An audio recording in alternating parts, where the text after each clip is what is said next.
Good morning, everybody. Good morning, sir. How are you? We are fine and you? Alhamdulillah, I am fine also. Okay. Today we are going to learn voice. আমরা আমাদের আজকের মূল topic হচ্ছে voice. কিন্তু এই voice আর আমরা গত 2-3টা ক্লাসে জেনারেল রুলস সেটা আমরা শিখছি, তাই না? আজকে থেকে আমাদের এক্সেপশনাল রুলস যেটাকে বলা হয় ব্যতিক্রম নিয়ম। এই ব্যতিক্রম নিয়ম আমরা শুরু করব। তো ব্যতিক্রম নিয়মের মধ্যে যেটা আছে প্রাথমিক অবস্থায় সেটা হচ্ছে অনেক সময় অ্যাক্টিভ ভয়েসে দুইটা অবজেক্ট, ঠিক আছে? তোমরা খেয়াল করবে অনেক সময় অ্যাক্টিভ ভয়েসে কয়টা অবজেক্ট থাকবে? দুইটা। এখন দুইটা থাকলে আমরা কি করব? এর আগে যেটা সাধারণ নিয়ম ছিল সেটা একটা অবজেক্ট ছিল, তাই না? এখন আজকে যেটা আমরা আলোচনা করব এখানে কয়টা অবজেক্ট দেখো লেখা আছে, দুইটি অবজেক্ট যুক্ত। মানে অ্যাক্টিভ ভয়েসে কয়টা অবজেক্ট থাকবে? দুইটা অবজেক্ট। আমরা সাধারণত জানি যে অবজেক্ট দুই প্রকার, হচ্ছে ডাইরেক্ট অবজেক্ট আর হচ্ছে ইনডাইরেক্ট অবজেক্ট, ব্যক্তিবাচক আর বস্তুবাচক, ঠিক আছে? তাহলে অবজেক্ট হচ্ছে দুই প্রকার, তাই না? ডাইরেক্ট আর ইনডাইরেক্ট, মানে কি ব্যক্তিবাচক আর বস্তুবাচক। এখন দেখো আমরা যখন অ্যাক্টিভ ভয়েসে দুইটা অবজেক্ট থাকবে, এই দুটি অবজেক্ট যুক্ত অ্যাক্টিভ ভয়েসকে আমরা কিভাবে প্যাসিভ ভয়েস করব সেইটার উদাহরণটা তোমরা সুন্দর করে লক্ষ্য করবে। এখানে দেখো আমি অ্যাক্টিভ ভয়েসের একটা সেন্টেন্স লিখছি, কি লেখা আছে এখানে? He gave me a pen, তাই না?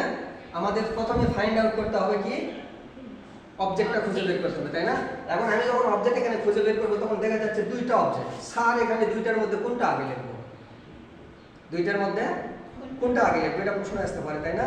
প্রশ্নের কোনো কারণ নেই। দেখো এখানে দুইটার মধ্যে যে কোনো এর আগে অবজেক্টকে সাবজেক্ট হিসাবে ধরে নিতে হবে, অথবা মূল কথা যেটা যে আমাদের যেটা ব্যক্তিবাচক আর বস্তুবাচক, এখানে দুইটা অবজেক্ট আছে, আমরা সব সময় বস্তুবাচকটাকে সাবজেক্ট হিসাবে ধরে নিব, ঠিক আছে? অ্যাক্টিভ ভয়েসে দুইটা অবজেক্ট থাকলে দুইটার মধ্যে যেটা ব্যক্তিবাচক অবজেক্ট সেটাকে আমরা সাবজেক্ট হিসাবে ধরে নেব, অথবা যদি তোমরা মনে করো আমরা দুটার মধ্যে যে কোনো একটাকে নেব, নিতে পারো, কোনো সমস্যা নেই।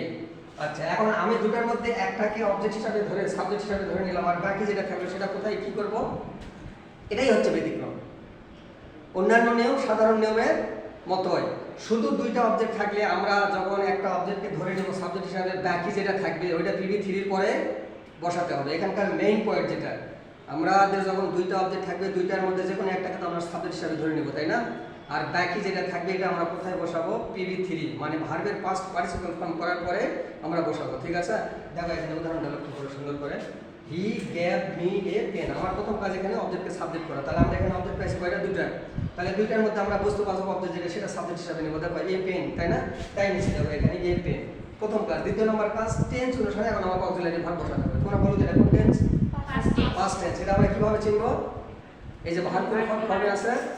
পাস্ট ফর্মে আছে। Very good. তাহলে এটা পাস্ট টেন্স। পাস্ট টেন্সের অক্সিলারি ভার্ব কয়টা?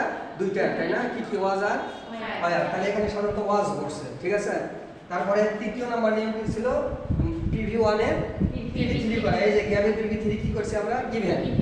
এই যে এখানে ব্যতিক্রম কথাটা, এই PV3 এর পরে বাকি যে অবজেক্ট ছিল সেটা বসাতে হবে। তাহলে বাকি অবজেক্ট আমাদের কাছে ছিল না, এই যে দেখো এই অবজেক্টটা অবজেক্ট হয়েছে, অবজেক্ট কিন্তু কার সাবজেক্ট হয়নি, মি আছে এখানে, তাই না?